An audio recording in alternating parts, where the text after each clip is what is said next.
to how the race was won. From Escape Collective, I'm Dane Cash, and I'm here with bike racing analyst extraordinaire Cosmo Catalano. Cosmo, Wout van Aert, back to winning ways. We've got lots of action in the first week and change of the Giro d'Italia. Isaac Del Toro leading the race. Can we sum up all the action from today's Stage 9 with a single headline? It's mischief, mayhem, gravel. That is my choice. We should trademark that before Lifetime gets their hands on it. This is the tagline to one of the taglines to the 1999 classic. I want to say cult classic, but it's pretty widely watched Fight Club. And that's sort of what we got on the gravel today. I think in a lot of contrast to the last time this Giro tried some gravel out here. Oh, yeah, good point. Last year's race had some gravel action. Gravel all over the Grand Tours these days because you gotta catch that lightning in a bottle. What can you take us to the key moment that really defined the stage, the most mischievous, most mayhemous moment? It is a little. I don't actually know how to say mayhem in an adjectival form here. There we go. Yeah. It is a little kind of almost disappointingly basic, but we're about 50K to go. Ineos has a bunch of riders in a group. They're moving to the front to take advantage of that bunch. It's probably 20 people in this group, and one rider, not Lewis Hamilton, Lucas Hamilton. Not Lewis, but yeah. It is very hard to see, but if you look, there's a nice side-on shot of it. If you look, he's going to slide out because he didn't pick a great line on the gravel. It would have been fine on pavement. I think we have a better view of it right there. Oh, yeah. And he just goes down unprovoked. It's just a bad line. It happens. It does. But you can see he crashes on the outside, so it shouldn't affect anyone else. Although moments later, we have one Primož Roglic making the same mistake.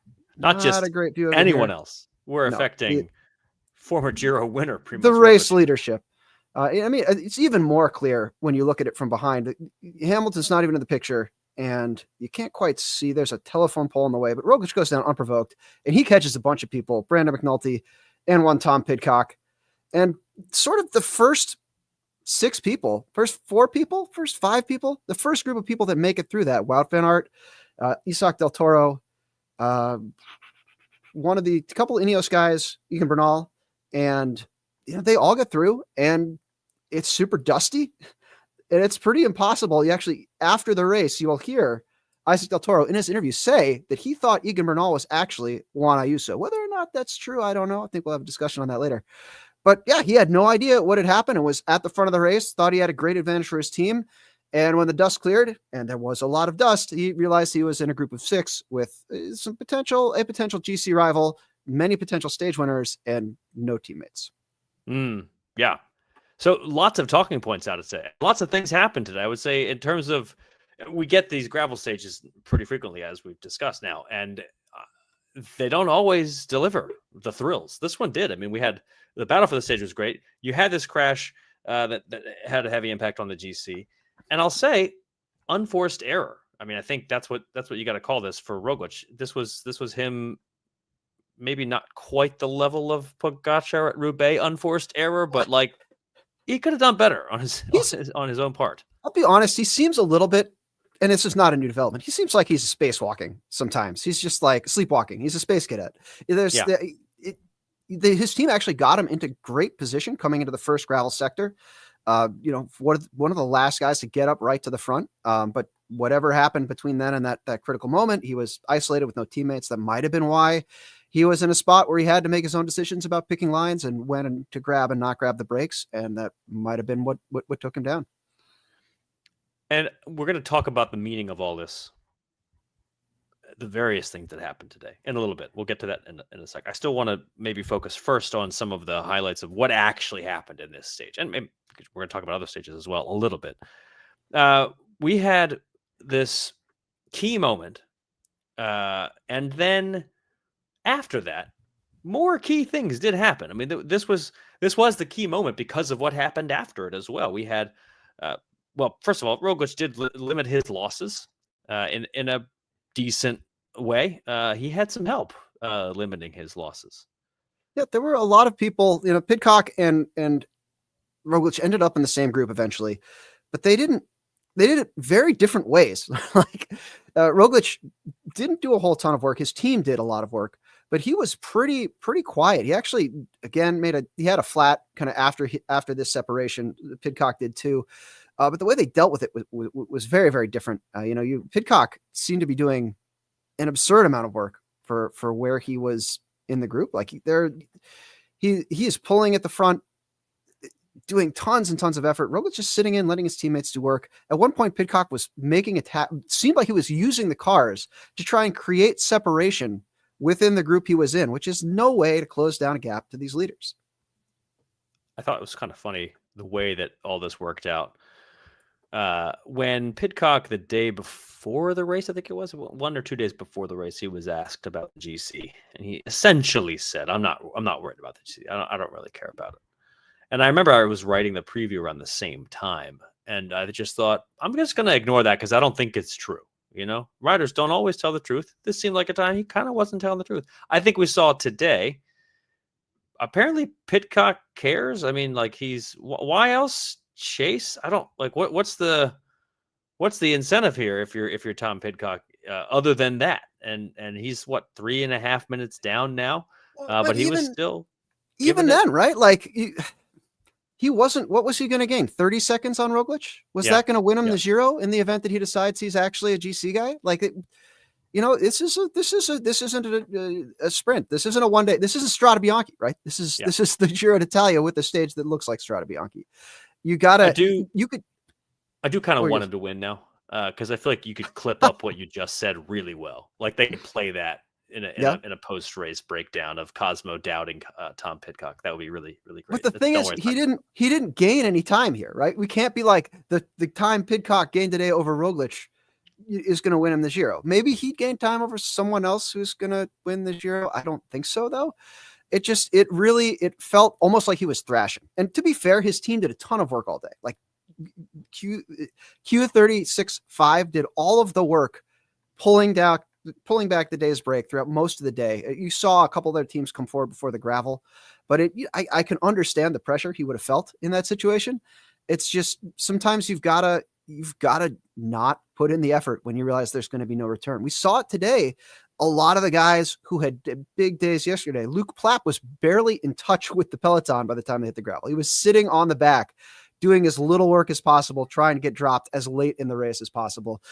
We saw it with Diego Ulissi. Like he was already 80 wheels down by the time they hit the gravel. Like his day was done because he was cooked from the day before. Like this stuff adds up, and you got to be careful about where you burn those matches, even the day before a rest day. Let's talk about what's going on at the front of the race. Well, these guys are making the mistakes at the back of the race. We did have the battle for the win. We had I think what's going to be a pretty popular winner. We had a battle for the win that was soured by the GC, by the internal GC machinations. That is, was it soured or was it intensified and made more interesting? It could have been. So remember how we talked about, and I think our commenters here in the StreamYard, the Escape Collective members who are communicating with us, they are kind of, I think, onto something when they say that it seems unlikely that Del Toro mistook Ayuso's jersey or mistook Bernal's jersey for Ayuso's. But the thing is, he pretty clearly, after making this separation, kind of changed his mind about contribution. And we have photographic proof of this, because if you look at the riders in a picture of that escape, you will see that the guys who have been on the front have a very big inverted U of mud and dirt crusted to them that goes kind of from their wrists up to their collarbones and back to the other wrist, because that's what happens when you are sweaty. It's a big dusty day. It kind of sticks to you if you're at the front of the group. If you're not, you're not getting as dirty. You can see Wout van Aert in his yellow shirt, no dirt on it at all, because he did basically no work for most of the day. Del Toro is there, also not a ton of work on his jersey, but you can see Caden Gross, who caught from the early break. You can see the Ineos guys just absolutely coated in it. So he really did, at some point within a few kilometers of that separation, Del Toro was like, nope, not working, done, sitting back here. I really like this image. I really like this as a paradigm for visualizing how much work is being done. I feel like this could be game changing. If we could find a way to somehow digitally recreate this during a race, like you get dirty. AI can just do it for us. We can just show the AI pictures. Of the riders, and it will this is the new yellow line in American football, which is game changer. Showing you where the first down is. But yeah, it shows you who did the work. Right. Soured, okay, if you want to consider it that way. You also pointed out, I mean, Wout van Aert not doing that much work. Tell me why he won. What was it about the way he rode today that led to him winning the stage? Like I said, GC considerations came into play. You had Ineos do a ton of work. They were very effective getting the group down to a smaller size. There was a KOM point at 34K to go. And I've actually put a picture of it on the screen because after Bernal beautifully led up that by Ineos, stops, turns around and says, I need some more Ineos up here. I don't want to ride in this group of three. This could have been, a 33K breakaway. We could have seen a much bigger GC advantage for Del Toro. We could have seen a much, I won't say more interesting finale than we got, but throughout the day, you would have these separations and then riders in this lead group being like, I don't know about this, guys. Again, at 19K to go, Van Aert and Del Toro have gotten clear, and then they kind of ease off and look at each other. And you can see Bernal was riding really well today, guys. Like, he gave them space because he knew he didn't have the max power, and then slowly brought himself back. And then as soon as he got there, they kind of sat up because like neither of them wanted to work. At some point, I could tell you around 10.6K to go, we saw Van Aert ride to the front, not take a pole, but talk to Del Toro. I think he said something to the effect of, hey, you're going to end up in the jersey today. Not much is going to change about that. I am going to sit on your wheel for the rest of this race. Kind of sorry about that. And then he sat on his wheel for the rest of the race. He actually kind of said something to that effect in the post-race interview as well. Yep. Like, I kind of felt bad. I have a teammate in Yates, and I'm not going to work. Fair play, though. Like, Del Toro had a chance to get rid of Wout, right? Yeah. If Del Toro had been stronger than Wout, straight up stronger, he could have dropped him on Lotolfe. He could have dropped him on Cole Pinzuto. He could have dropped him going into Siena. He tried, I think he tried pretty hard and couldn't do it in either of those places. And then Van Aert, who knows this finish very well, came around him, got in his way. You could actually see Del Toro be like, going to wave at him because Wout got in front of him and then I think slowed down or didn't ride as fast as Del Toro wanted to go, and then won the sprint on position coming into the courtyard. Yeah, that finale. Did you see anything in particular? Anything stand out as the Wout did right, Del Toro did wrong? I mean, Wout took he got in front when he needed to be in front. He almost hit the barriers, which was mirrored moments later by we did see someone else. What's his name? Ciccone. Yeah. When he did the same exact thing where it really is, you need to get into the front and then use your brakes as little as possible on the final corner, and no one can get around you. Like, the finish line is sort of 200 meters before the finish line, if you know how to race this correctly. Right. Assumedly he does. He has won Strade Bianche in the past. Speaking of which, we should point out Egan Bernal, I think he's been third as his highest finish. You would maybe not expect Egan Bernal, if you only knew him as the Tour de France winner, Giro d'Italia winner, to be a Strade Bianche type rider, but he's done quite well in the past, and he showed again today. He's good. He's great at this sort of stuff. There was a Giro stage a few years ago where he had a strong gravel performance in pink, and the thing that always comes back to my mind is 2019, 2020. No, it would have been 2019. I think there was a Paris-Nice, maybe 2018. It was on Sky. And there was a Paris-Nice that was just ruptured, absolutely throttled, probably as bad as any race other than 2015 Gent-Wevelgem by crosswinds. And Sky didn't have to do, was it Sky or Ineos? I think it was Sky. It was definitely Sky. Sky didn't have to do at the time. Yeah. Any work to keep him in position. He was right where he needed to be. He was trading elbows, flicking, keeping people from cutting him off in the echelon. It was just, you could clearly see that this was, well, a guy built like a GC contender, completely comfortable with uneven terrain and with physical race, which is, I just love seeing him do it on a day like today. Right. Behind the battle for the stage win, the rest of the GC riders roll on in. Juan Ayuso lost a few seconds in his group. We're going to talk about what this all means, but first, I mean, should I be concerned about Juan Ayuso's chances here? I wouldn't be. He had a lot of guys in that group. He had Yates, he had McNulty, and it's just, a lot of dudes were able to take it relatively easy as you can on a really tough, hilly day. And then it came down to, a 530-second max effort, 500 meters ish, just getting to that point at the top of the climb. And that Ayuso doesn't stack up well against that, right? He is a guy who is a Grand Tour contender. You don't train to go hard for 30 seconds better than anyone else in the peloton. You train to go hard for 30 minutes. And so I think it was kind of inevitable he would lose some time here. Maybe if he's on a great day, maybe if his team is running hot, he can get kind of let out better. Things can be lined out going into that climb to Siena, but I don't see him. I didn't think he'd be on the calendar today to have time gains.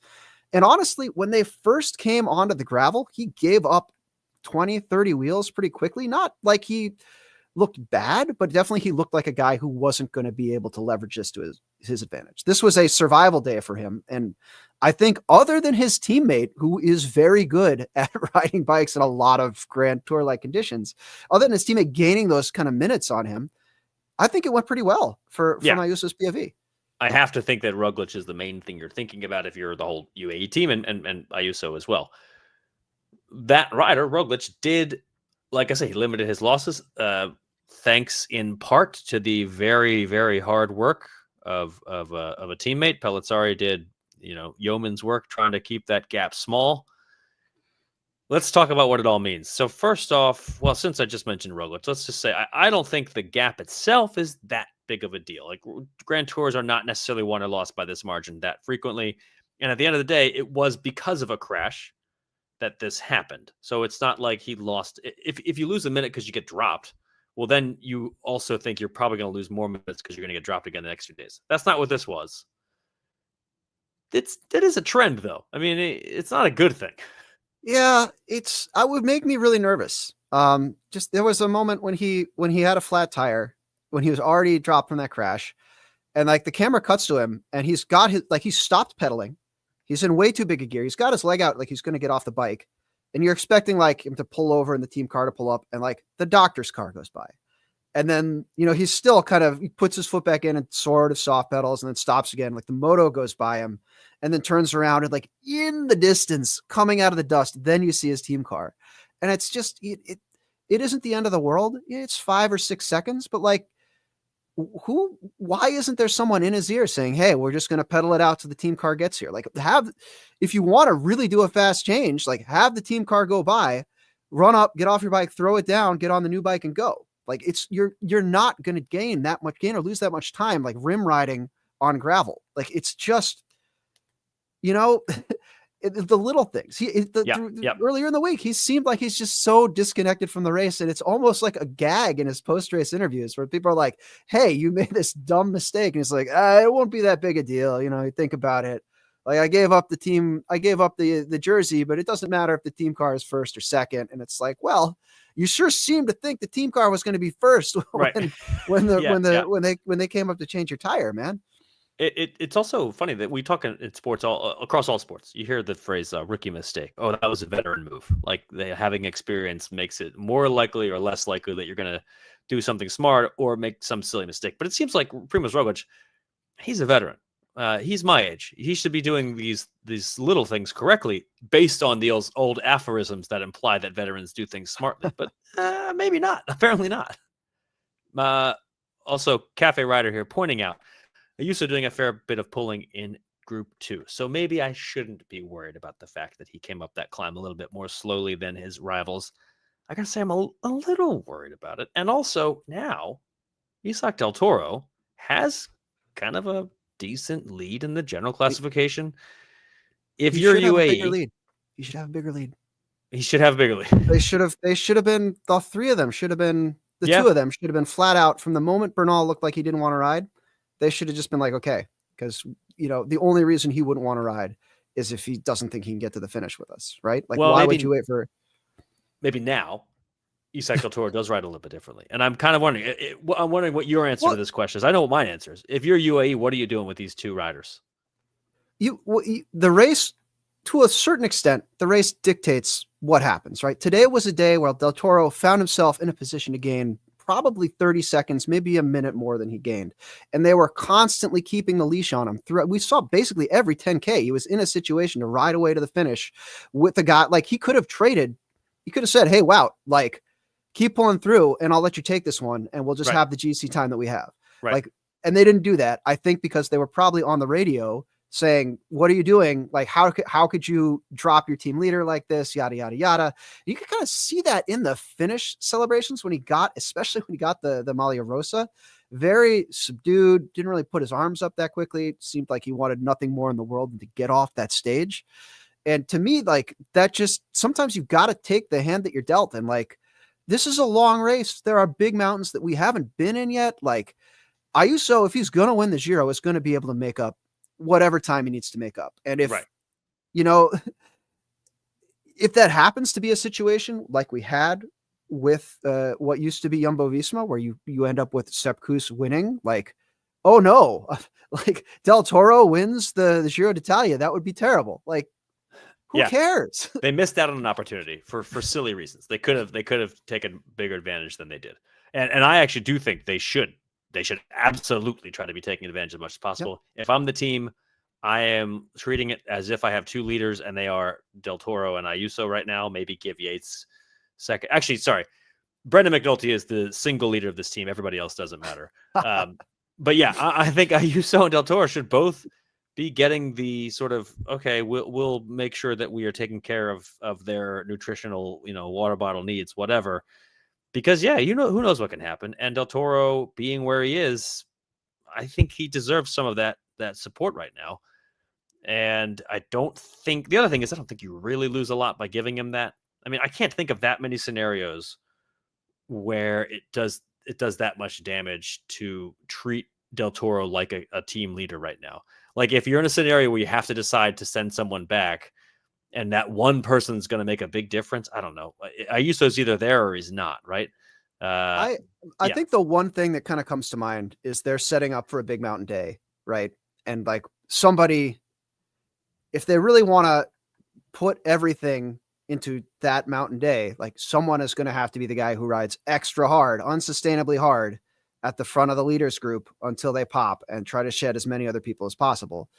And I think it would be weird if, the guy doing that work, that domestique work, really good domestique work, but still domestique work, is the guy in the pink jersey. Like that is a little unusual, but at the same time, like that's not a bad problem to have, right? It's not a bad problem. It is kind of what he was brought here to do too. And now though, maybe that guy is Yates. It's definitely not McNulty again, because McNulty should lead the Giro. No, I do think actually McNulty this is all just gaining time to set McNulty up. That's what it is. The big win in the mountains. Well, I really hope they do this because like they having these cards to play, send McNulty up the road, send Yates up the road. That's what makes racing interesting. If you can actually pull it off, it's what we saw. We've seen it occasionally in the past. Oftentimes we hope it happens and it doesn't. But UAE has, just the ability to send any one of their 4 riders right now in the top 10. They have 4 riders ahead of Primož Roglic right now, which is just wild. And something that they're in a great position. All that said, like I kind of hinted at earlier, form-wise, I think Roglic looks great. We'll see in the mountains how things are going. But I don't think there's too much reason to worry yet. If you're Roglic, you can claw back this time if you're actually in good form. Yeah, we'll see how it all works out, I suppose. Egan Bernal. This is a great sign. He's in the GC battle for sure. Mountains to come, his favorite terrain. I think he's the rider that is going to draw the most interest because who's not rooting for Egan Bernal? I think he's pretty easy to root for. It's amazing to see Ineos in this kind of education first EF position where they're like trying whatever they can try today, right? Like they were in good position on the gravel. They were working a little bit, but they never seemed to like this was a plan. It was just sort of like where the cards fell and they did the best they could with it. Honestly, came up 6 kilometers short of Bernal gaining meaningful time over the non-winners. Like he was in G2. He finished with Ayuso in Ayuso's group, right? But it's just like he could have gained a little bit more time. Right. And yeah. It was like it was that close. And I just it's not what you expect Ineos to be doing. Yeah. I agree, Carlos. Only a monster isn't rooting for Egan Bernal.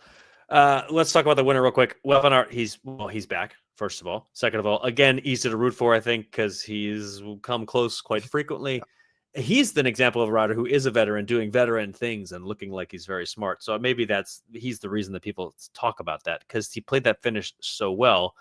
Also, going into the Strade Bianche stage, the idea of coming into the stage as a big favorite and then delivering is something that Van Aert has in the past. He's struggled in those roles, not just this year. I'm talking for several years. There have been many races where he's been the favorite.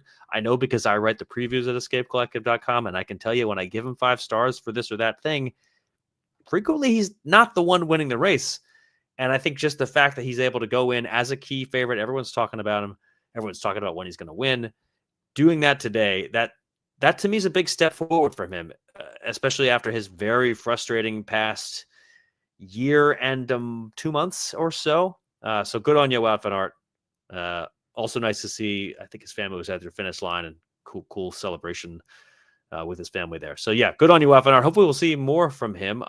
I am a little bit bummed out that after only 3 stages, GC Wout was over. I was really hoping that he was going to win the Giro d'Italia this year, but since that isn't going to happen, I'll take a stage one.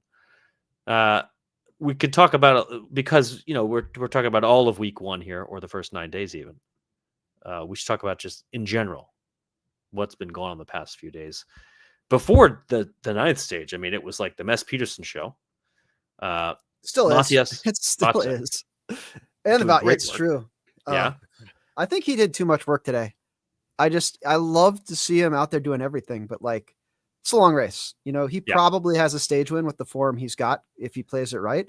And I think it was just such a stretch today. Like, good on him for making stuff happen, but like, maybe keep the powder dry on that one for a little bit. It seems like at the moment he doesn't know how to keep the powder dry. He just knows how to go hard. But unheralded rider awards so far, him or Luis Aular, who again, as the one writing lots of previews, I feel like when a rider that's not on the radar for me does so well in the first few days, he definitely deserves some mention here. He was, what was he, third, and fourth in the in his first 3 top 5 showings. The 28-year-old from Movistar, so he's not a kid. He's first year at the World Tour level because he was racing with Caja Rural for quite a while there, but he's been there and he's been close on several stages. Good on you, Aular. And the other thing is, I feel like we see there's maybe two ways in which what I'm about to say is relevant. I feel like we'll often see a rider, an up and coming rider, get close, and a commentator will say something like, "Oh, he'll win soon. He'll be winning constantly soon enough. He'll get his moment," and that doesn't always actually happen.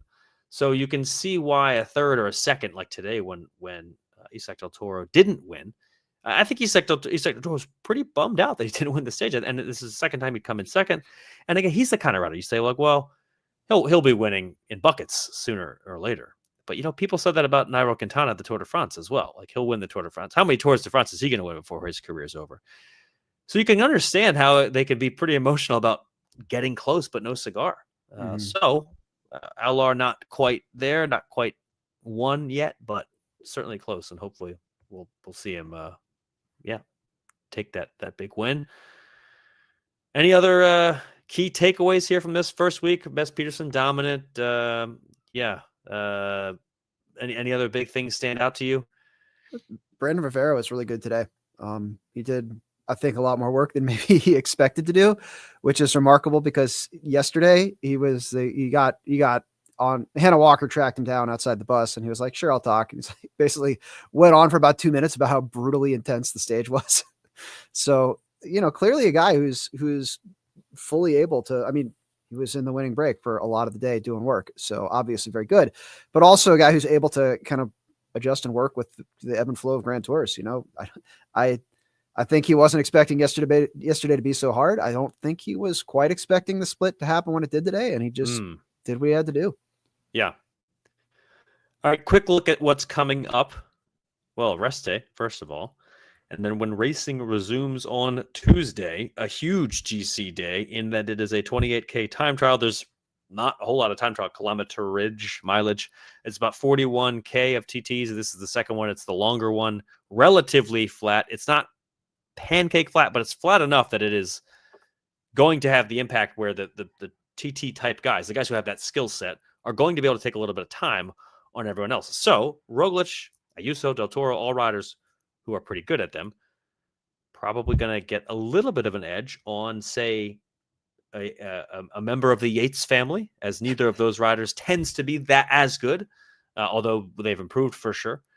So that's going to be big. The Tuesday stage is going to be big. The time trial into Pisa. We're also going to see some climbs here in the second week, particularly stage 15. They're going to go over Monte Grappa. Tough climbs ahead. The third week is the really, really, really hard climbs, as pretty much as always. Not as always, but that's usually the case at the Giro. But we there is looking some on snow and weather for those big boys? Are we? For now, I think can feel like a Giro tradition to have. It is a Giro tradition. Unexpected course changes.